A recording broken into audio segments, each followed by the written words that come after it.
If you ever want to see precision in action, go and see the Blue Angels. The Blue Angels are the US Navy's fighter demo team, a flying team that uses blue and yellow painted F-18s. The Blue Angels are the very model of precision and uniformity. Not only do they fly in perfect formation, but all their activities on the ground are also done in unison. When it's time to fly, the ground crews prepare the jets in synchronized actions. The pilots walk to their planes in unison, they fire up the engines, lower the cockpits, taxi to the runways, and take off, all in perfect formation. No one is allowed to stand out because they are not 6 individuals, but rather one flying unit. And it's a sight to behold. Of course, many of you see this every day in school. Students have a tendency to blend in with one another. They want to be accepted as the song goes. Everyone wants to fit in and be with the cool kids. No one wants to stand out. No one wants to be different. No one wants to make waves because no one wants to be the kid that everyone else is staring at. No one wants to be the one that people are wondering why they didn't fall in line. Being a Christian means that we fall in line with Jesus. And falling in line with Jesus begins when we turn and start swimming in the opposite way of the world. That doesn't mean dress in animal skins. Doesn't mean you get to go eat locusts at school for lunch. What it does mean is that you make choices that are going to stand out from the crowd. So, Elijah. He's a prophet who lived in an age when prophets didn't obey the king were put to death. King Ahab was a man who defied God at every turn. Being obedient to God meant that Elijah stood out. It meant that he was a thorn in Ahab's side. But Elijah's obedience also made it possible for God to use him to draw the people back to the one true God. Take a second and read 1 Kings chapter 18, verses 16 through 46.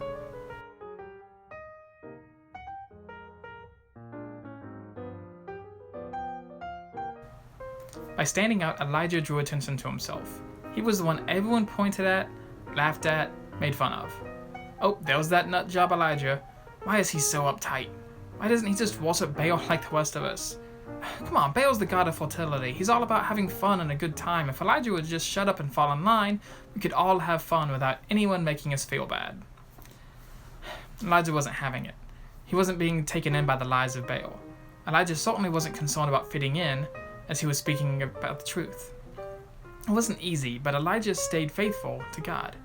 And that's why God heard Elijah's prayers. See, God used Elijah to shame the cool kids. The king, the queen, all the people. He showed everyone who the one true God was. I know many of you don't want to hear this, but God's calling you to stand out. He's calling you to be different. He wants us to conduct ourselves in a manner that reflects our faith in Jesus. And that means going against the flow in many ways. We have to turn a deaf ear to gossip. We have to not only say no to the drugs and the alcohol, but to the parties where the cool kids hang out and do those kind of things. It means saying no to cheating, to breaking the rules, both at school, at work, and even on the ball field. It means doing what we know is right even when everyone else chooses to do the opposite. See, standing out isn't a natural thing for teenagers, right? Those who don't want to fit in are typically content to just not be noticed. But standing out is what Jesus called us to do. In Matthew, he says that we are a light to the world, a city on a hill. See, Jesus wants us to make a beacon. He wants us to be a beacon of hope for those who are looking for something more than the empty pursuits of the world. Are you willing to be the light? Are you ready to fall in step with God and to go against the flow in your school? Yeah, that may mean that the gossip becomes about you.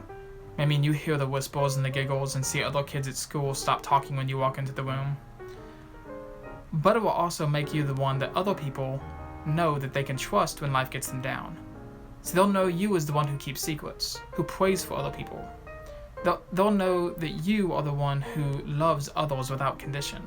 They will know you as the kid who not only goes to church, but lives the way Jesus taught us to.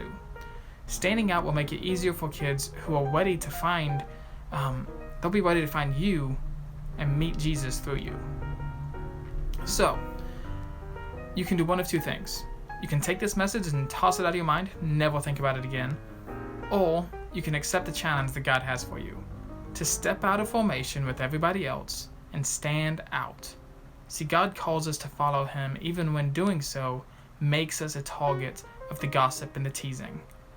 But when we choose Christ and live a life that stands out, we become the kind of believers who can change our schools and our world.